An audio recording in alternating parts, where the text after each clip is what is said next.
In the real world, bosses come in all stripes. But in the gaming world, female bosses aren't just shattering the glass ceiling. They're shattering your armor as they beat you mercilessly. And everybody loves it. Hi folks, it's Falcon, and today on gameranx, 10 female bosses we all got obsessed with. Now you might be asking, who's we? Are you talking about gamers? Are you talking about gameranx? Are you using the royal we, Falcon? Is this just you? I'm gonna say gamers in general, and I think you're gonna see exactly why when we get rolling with this one, with perhaps the most obvious, as we start off at number 10 with Lady Dimitrescu from Resident Evil Village. So, the instant Lady Dimitrescu was revealed to the internet, the gaming world was obsessed. I feel as though I have to be somewhat careful in how I talk about it too, because I don't think gaming has been this horny since the days of Lara Croft and Tifa Lockhart. As you know, neither of those are boss fights. So Lady D actually kind of stands by herself here, and also very tall, 9'6". That's freak size. And her height combined with those proportions, Lady D's incredible ascendancy into gaming royalty definitely benefited a lot from the imaginations of, well, young men, for lack of a better way of saying it. But that's hardly all there is to her. She's a very charismatic villain with a very interesting backstory.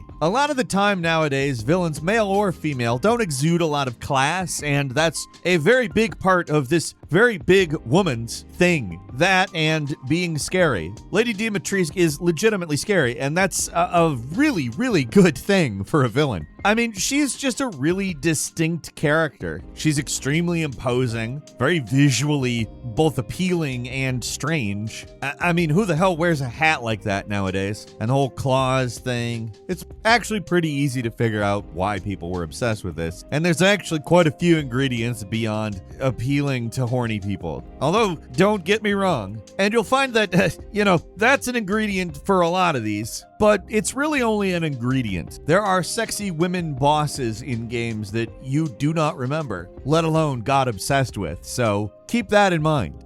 At number 9, the twins from Atomic Heart. The twins are advanced humanoid robots. They're very deadly, but also very graceful. It's probably the only military tech I've ever seen that incorporates ballet. And when they plie your way, they execute dance-inspired attacks that employ a number of impossible powers. Telekinesis, laser beams emitting from, tentacles, and retractable heels that can impale you. But it's not just the combat capabilities that sparked a lot of talk. Again, there's some sexually suggestive undertones. And it's not exactly as if Mundfish didn't lean into it. Not only did they design these characters, but they caused a frenzy, let's say, by posting lots of images and clips of the twins, like this. Look at this image.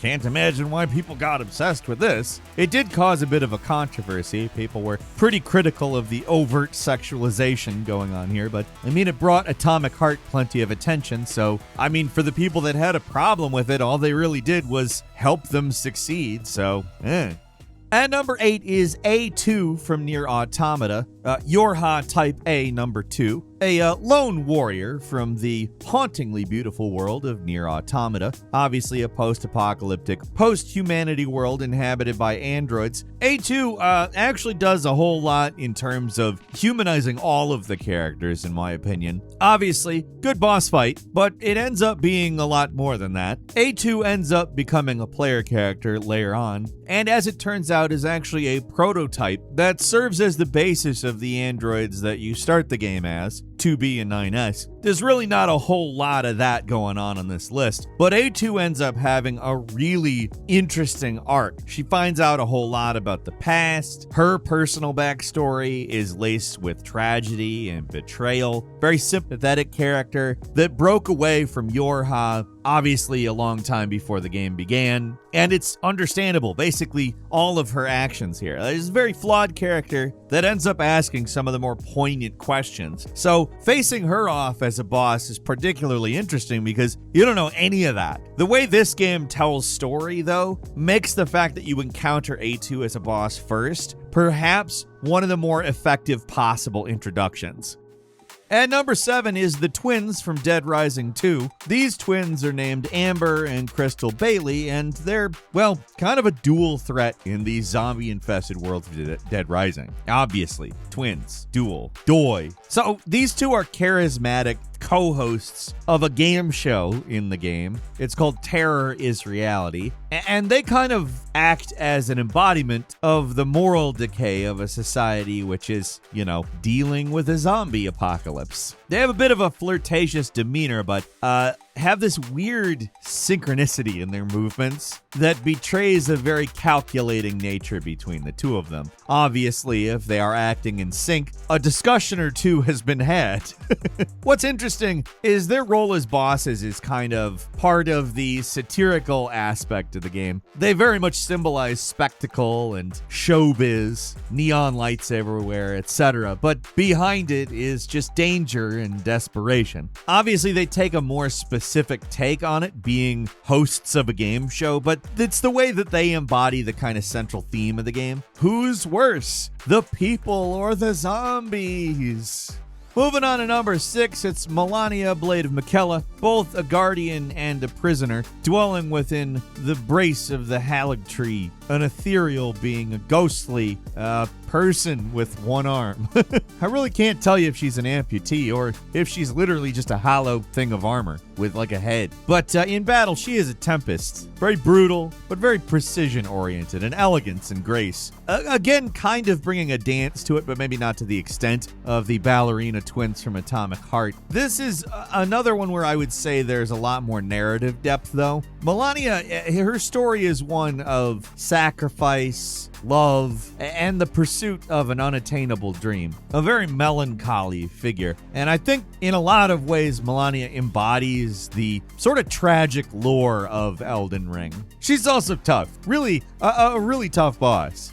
At number 5, it's Excella Gianni from Resident Evil 5, one that allows us to bring the whole boss thing full circle. She's not exactly a boss fight, she's more a literal boss and the actual antagonist of the game, the head of Tricell Incorporated. Now, she's a normal-sized lady, so maybe she doesn't have the 9'6" they're definitely bigger than your head thing going. Excella is kind of a good example of a Resident Evil baddie that you love to hate. In fact, she might be one of the best embodiments of what bad is in Resident Evil. There's a certain element of camp, and she leaves a pretty strong impression, although does meet a tragic end when injected with the virus, losing all semblance of her former self, which, I mean, I guess that means the audience probably remembers her more than she did by the end of the story. I don't know if I qualify the creature she turns into as a full boss fight, because the whole thing is kind of just escaping from it, but still, she was herself a boss.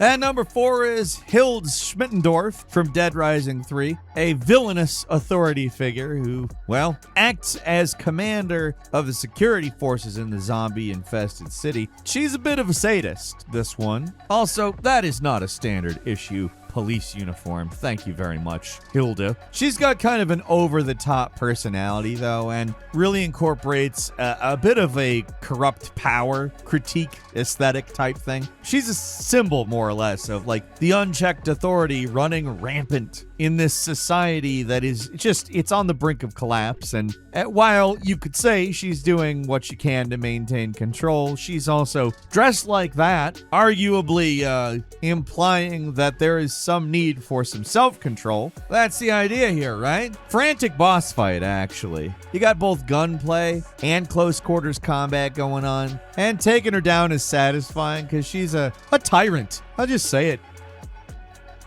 And number 3 is Sarah Kerrigan from StarCraft. Starts off as a ghost operative and gets betrayed and left for dead on a planet swarming with Zerg. So what happens is the Zerg overmind revamps her, I guess, into the Queen of Blades, a sort of hybrid being with wings, and, well, she becomes a galactic threat, let's say. So she starts leading the Zerg swarm as the Queen of Blades. And even if you don't really know what StarCraft is, you've seen this image. Whether you've seen it, posted on the internet, or you've seen Dwight Schrute dress as it for Halloween in The Office, you've seen it. Also, yes, that really happened on The Office. I mean, she's a really interesting character because of really how not important she really seems to come off as before becoming ultimately one of the most important Zerg characters. Now, I'm not saying that she's just like flat out unimportant as a Terran/human and is ultimately left for dead simply for questioning some orders, which is crap. Like, yeah, I get it.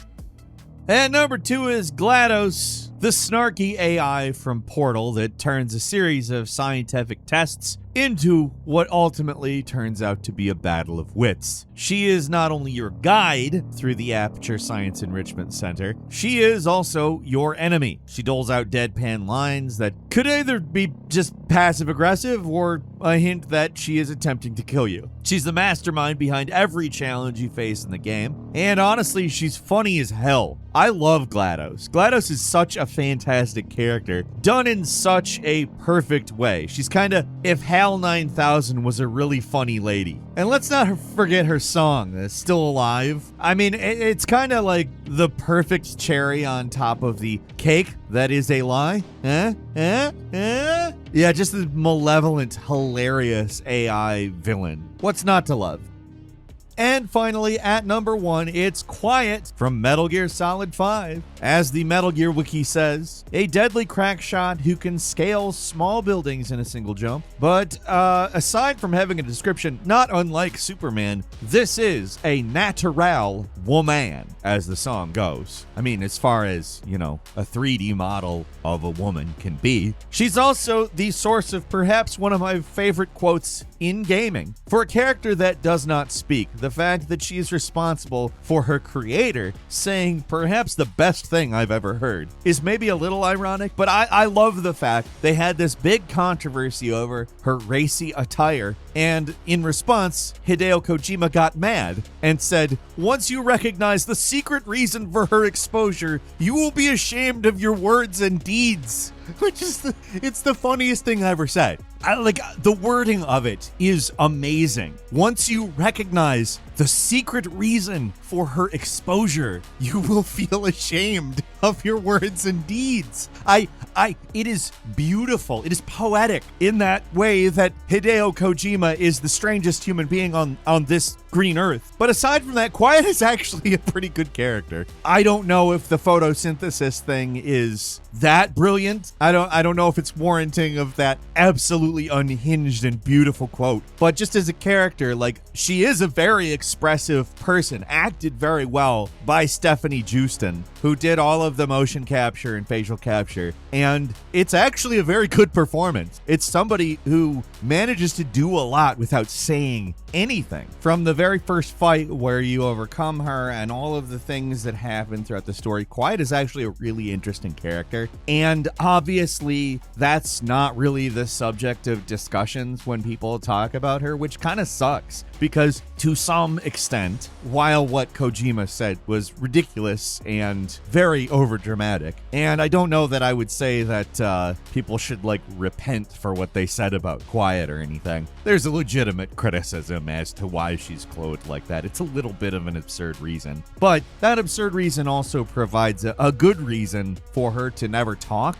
And that's the driving force behind what's a really good performance. And I think Quiet is always ultimately going to be one of these characters that kind of confuses people and is difficult to talk about. But that doesn't change the fact that there's a lot of intrigue and tons of interesting things about the character. And that's all for today. Leave us a comment, let us know what you think. If you like this video, click like. If you're not subscribed, now's a great time to do so. We upload brand new videos every day of the week. Best way to see them first is, of course, a subscription, so click subscribe. Don't forget to enable notifications, and as always, we thank you very much for watching this video. I'm Falcon. You can follow me on Twitter at Falcon the Hero, and we'll see you next time right here on gameranx.